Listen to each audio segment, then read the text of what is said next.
Chapitre 71. Dans la maison d'Élise, faites fructifier votre douleur. La nouvelle qu'Élise s'est décidée à sortir de sa mélancolie tragique s'est répandue dans le pays. C'est au point que, quand Jésus, suivi des apôtres et des disciples, va vers la maison en traversant le pays, beaucoup de gens l'observent attentivement et même interrogent tel et tel berger à son sujet, sur sa venue, sur ceux qui sont avec lui, et qui est l'enfant, et quelles sont les femmes, et quel remède il a donné à Élise pour la tirer de la nuit de la folie si vite dès qu'apparut, et ce qu'il fera, et ce qu'il dira. Et qui plus désire poser des questions en pose. En dernier lieu, on pose la question: ne pourrions-nous pas venir, nous aussi? À laquelle les bergers répondent: cela, nous ne le savons pas. Il faut le demander au maître. Allez-y. Et s'il nous reçoit mal? Il ne reçoit jamais mal, pas même les pécheurs. Allez, allez, il en sera content. Un groupe de personnes, femmes et hommes, la plupart assez âgés comme Élise, s'interrogent et puis s'avancent, s'approchent de Jésus qui parle avec Pierre et Barthélemy et l'appelle, pas très sûr d'eux. « Maître !»« Que voulez-vous » demande Barthélemy. « Parlez avec le maître pour demander. »« La paix vienne à vous. Quelle question voulez-vous me poser ?» Les gens s'enhardissent en le voyant sourire et disent: « Nous sommes tous des amis d'Élise, de sa maison. Nous avons entendu dire qu'elle est guérie. Nous voudrions la voir et t'entendre. Pouvons-nous venir ?» Pour m'entendre, certainement. Pour la voir, non, ami. Mortifiez votre amitié et aussi votre curiosité, car il y a de cela aussi. Respectez une grande douleur qu'il ne faut pas troubler. Mais n'est-elle pas guérie? Elle revient à la lumière, mais lorsque cesse la nuit, est-ce que le plein midi arrive tout d'un coup? Et quand on rallume un feu éteint, la flamme est-elle puissante tout de suite? C'est la même chose pour Élise. Et si un vent intempestif souffle sur la petite flamme qui surgit, ne l'éteint-il pas peut-être? Soyez donc prudents. La femme n'est qu'une plaie. Même l'amitié pourrait l'exaspérer, car elle a besoin de repos, de silence, de solitude, non plus tragique comme elle était celle d'hier, mais d'une solitude résignée, pour se retrouver elle-même. Alors, quand donc la verrons-nous? Plus tôt que vous ne pensez, parce que désormais elle se trouve dans le sillage du salut. Mais si vous saviez ce que c'est que de sortir de ces ténèbres, elles sont pires que la mort, et qui en sort, au fond, a honte d'y avoir été, et que le monde le sache. Tu es médecin? Je suis le maître. Ils sont arrivés devant la maison. Jésus se tourne vers les bergers. Allez dans la cour, que vienne avec vous qui veut, mais que personne ne fasse de bruit et n'aille plus loin que la cour. Veillez-y, vous aussi, dit-il aux apôtres, pour que tout se passe bien. Et vous, il parle à Salomé et à Marie d'Alphée, faites attention que l'enfant ne fasse pas de vacarme. Adieu. Il frappe à la porte, pendant que les autres prennent un sentier et s'en vont à l'endroit convenu. La servante ouvre. Jésus entre au milieu des courbettes répétées de la servante. « Où est ta maîtresse ?»« Avec ta mère. Et pense, elle est descendue au jardin. Quelle affaire! Quelle affaire! Et hier soir, elle est venue dans la salle à manger. Elle pleurait, mais elle est venue. J'aurais voulu qu'elle prenne aussi de la nourriture au lieu de la goutte de lait habituelle, mais je n'y suis pas arrivée.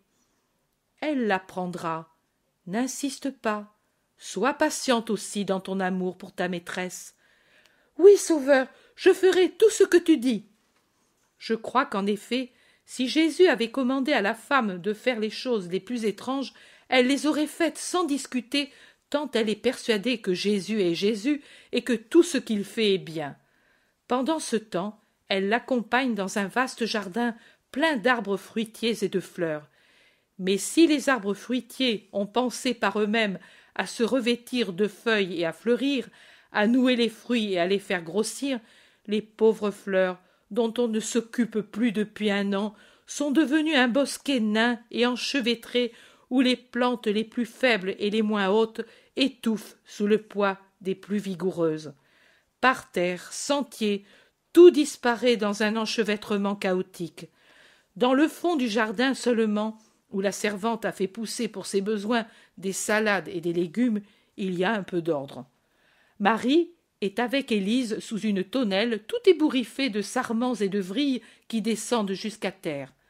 Jésus s'arrête et regarde sa jeune mère qui, avec beaucoup de finesse, éveille la pensée d'Élise et la dirige vers des objets bien différents de ceux qui, jusqu'à hier, accaparaient les pensées de la femme désolée. La servante va trouver sa maîtresse et lui dit « Le Sauveur est venu !» Les femmes se retournent en allant vers lui, l'une avec son doux sourire, l'autre avec son visage fatigué et égaré. Et la paix soit à vous. C'est un beau jardin. Il était beau, dit Élise. Et la terre est fertile, regarde quels beaux fruits se préparent à mûrir, et que de fleurs sur ces rosiers. Et là, ce sont des lys. Oui, autour du bassin où mes enfants se sont tant amusés. Mais alors il était en ordre. Maintenant, ici, tout est en ruine. Il ne me semble plus que ce soit le jardin de mes fils. En peu de jours, il redeviendra comme auparavant. Moi, je t'aiderai. N'est-ce pas, Jésus? Tu vas me laisser ici quelques jours avec Élise. Nous avons tant à faire. Tout ce que tu veux, je le veux. Élise le regarde et murmure « Merci ». Jésus caresse sa tête blanchie et puis prend congé pour aller vers les bergers.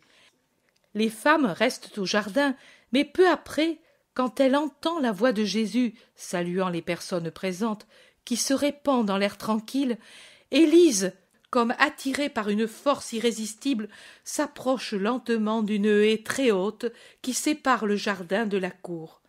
Jésus parle d'abord aux 3 bergers. Il se trouve tout près de la haie, avec en face de lui les apôtres et les habitants de Bethsur qui l'ont suivi. Les maris, avec l'enfant, sont assises dans un coin. Jésus dit aux bergers « Mais êtes-vous liés par contrat ou bien pouvez-vous quitter votre emploi n'importe quand ?» Voilà, en réalité nous sommes des serviteurs libres, mais quitter tout d'un coup, maintenant que les troupeaux réclament tant de soins et qu'il est difficile de trouver des bergers, cela ne nous paraît pas beau. Non, ce ne serait pas beau, mais il n'est pas nécessaire que ce soit tout de suite. Je vous le dis à l'avance, pour que vous prépariez un juste arrangement. Je vous veux libre pour vous unir aux disciples et m'apporter votre aide. Ô maître, les 3 sont dans une extase de joie. Mais serons-nous capables? Disent-ils ensuite. Je n'en doute pas. Alors, c'est entendu, dès que possible, vous vous unissez à Isaac. Oui, maître. Allez vous aussi avec les autres. Je parlerai aux gens. Et les bergers congédiés, ils se tournent vers la foule. La paix soit avec vous. Hier j'ai entendu parler 2 grands infortunés, l'un à l'aurore de la vie, l'autre à son crépuscule, 2 âmes que faisait pleurer leur désolation, et j'ai pleuré en mon cœur avec eux en voyant combien de souffrances il y a sur la terre et comment Dieu seul peut les soulager. Dieu, la connaissance exacte de Dieu, de sa grande, de son infinie bonté, de sa présence continuelle, de ses promesses. J'ai vu comment l'homme peut être torturé par l'homme et comment il peut être entraîné par la mort en des désolations sur lesquelles travaille Satan pour augmenter la douleur et pour créer des ruines. Je me suis dit alors, les fils de Dieu ne doivent pas souffrir de cette torture dans leur torture. Donnons la connaissance de Dieu à celui qui l'ignore, rendons-la à celui qui l'a oublié sous les bourrasques de la douleur. Mais j'ai vu aussi que moi seul je ne suffis plus aux besoins infinis des frères, et j'ai décidé d'en appeler beaucoup, un nombre toujours plus grand, pour que tous ceux qui ont besoin du réconfort de la connaissance de Dieu puisse la voir. Ces 12 sont les premiers. En m'aidant, ils sont capables d'amener à moi, et par conséquent au réconfort, tous ceux qu'accable le poids trop grand de la douleur. En vérité, je vous le dis, venez à moi, vous tous qui êtes affligés, dégoûtés, qui avez le cœur blessé, qui êtes fatigués, et je partagerai votre douleur et vous donnerai la paix. Venez par l'intermédiaire de mes apôtres, de mes disciples, hommes et femmes, dont le nombre s'accroît chaque jour de nouveaux volontaires. Vous trouverez le réconfort dans vos douleurs, une compagnie dans vos solitudes, l'amour des frères pour vous faire oublier la haine du monde. Vous trouverez, élevé au-dessus de tous, suprême consolateur, compagnon parfait, l'amour de Dieu.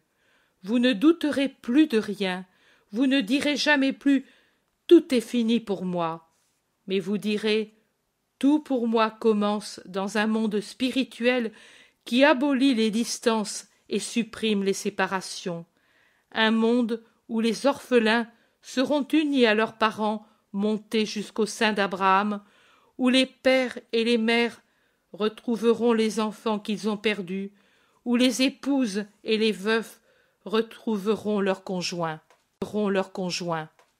C'est en cette terre de Judée, proche encore de la Bethléem de Noémie, que je vous rappelle comment l'amour soulage la douleur et rend la joie.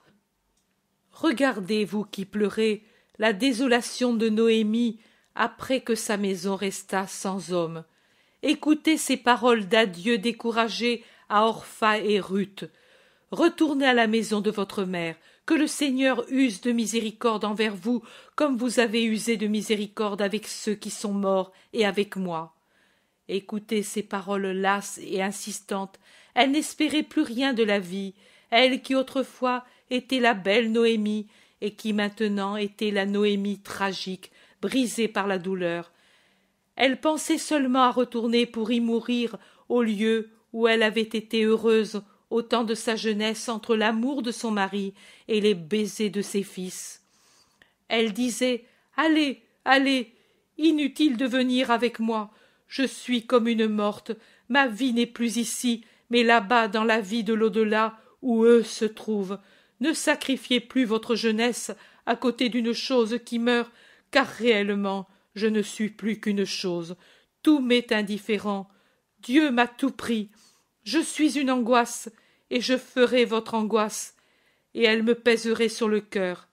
Et le Seigneur m'en demanderait réparation, lui qui m'a déjà tant frappé. Car vous retenir, vous qui êtes vivante près de moi, qui suis morte, serait de l'égoïsme. Retournez chez vos mères. Mais Ruth resta pour soulager cette douloureuse vieillesse. Ruth avait compris qu'il y a des douleurs plus grandes que celles qu'on a à supporter, et que sa douleur de jeune veuve était moins lourde que la douleur de celle qui, en plus de son mari, avait perdu ses 2 fils. Oh, comme la douleur de l'orphelin, réduit à vivre de mendicité, sans jamais plus de caresses, sans jamais plus de bons conseils, est bien plus grande que celle de la mère qui a perdu ses enfants. Comme la douleur de celui qui, par un ensemble de motifs, arrive à haïr le genre humain et voit en tout homme un ennemi dont il a à se défendre et qu'il doit craindre, est encore plus grande que les autres douleurs, parce qu'elle affecte non seulement la chair, le sang, la mentalité, mais l'esprit avec ses devoirs et ses droits surnaturels, et l'amène à sa perdition. Combien dans le monde il y a de mères sans enfants et d'enfants sans mère, combien il y a de veuves sans enfants qui pourraient assister les vieillesses solitaires, comme il y en a qui, privés d'amour, parce que ce sont tous des malheureux, pourraient employer leur besoin d'aimer et combattre la haine en donnant de l'amour à l'humanité malheureuse qui souffre toujours plus, parce qu'elle est toujours plus. La douleur est une croix, mais elle est aussi une aile. Le deuil nous dépouille, mais pour nous revêtir. Debout, vous qui pleurez, ouvrez vos yeux, sortez des cauchemars, des ténèbres, des égoïsmes. Regardez, le monde est une lande où l'on pleure et où l'on meurt, et le monde crie au secours par la bouche des orphelins, des malades, des solitaires, de ceux qui doutent, par la bouche de ceux qu'une trahison, une cruauté font prisonniers de la rancune. Allez vers ceux qui crient. Oubliez-vous au milieu de ceux qui sont oubliés. Guérissez-vous au milieu des malades. Espérez au milieu des désespérés. Le monde est ouvert à toutes les bonnes volontés qui veulent servir Dieu dans le prochain et conquérir le ciel, s'unir à Dieu et s'associer à ceux qui pleurent. Ici, c'est l'entraînement fécond. Là, c'est le triomphe. Venez, imitez Ruth auprès de toutes les douleurs. Dites-vous aussi, je serai avec vous jusqu'à la mort. Même s'ils vous répondent, ces infortunés qui se croient incurables, ne m'appelez plus Noémie, mais appelez-moi Mara, car Dieu m'a rempli d'amertume. Persistez. Et moi je vous dis qu'en vérité, un jour, grâce à votre insistance, ces malheureux s'exclameront: béni soit le Seigneur qui m'a sorti de l'amertume, de la désolation, de la solitude, par les soins d'une créature qui a su faire fructifier sa douleur en bonté. Que Dieu la bénisse éternellement, car elle a été pour moi le salut. La bonté de Ruth à l'égard de Noémie, pensez-y, a donné au monde le Messie, parce que le Messie vient de David, qui vient de Jessé, venu d'Obed, lui-même venu de Boz et de Ruth, Boz de Salmon, Salmon de Naasson, Naasson de Aminadab, Aminadab de Aram, Aram d'Esron, Esron de Pharès. Ce furent eux qui vinrent peupler les campagnes de Bethléem et préparer les ancêtres du Seigneur. Tout acte de bonté est l'origine de grandes choses auxquelles vous ne pensez pas, et l'effort que fait quelqu'un contre son propre égoïsme peut provoquer une telle marée d'amour qu'elle est capable d'élever en gardant dans sa limpidité celui qui l'a provoqué, jusqu'à le porter au pied de l'autel, jusqu'au cœur de Dieu. Dieu vous donne la paix. Et Jésus, sans retourner dans le jardin par le portillon ouvert dans la haie, veille à ce que personne ne s'approche de la haie à travers laquelle vient une longue plainte.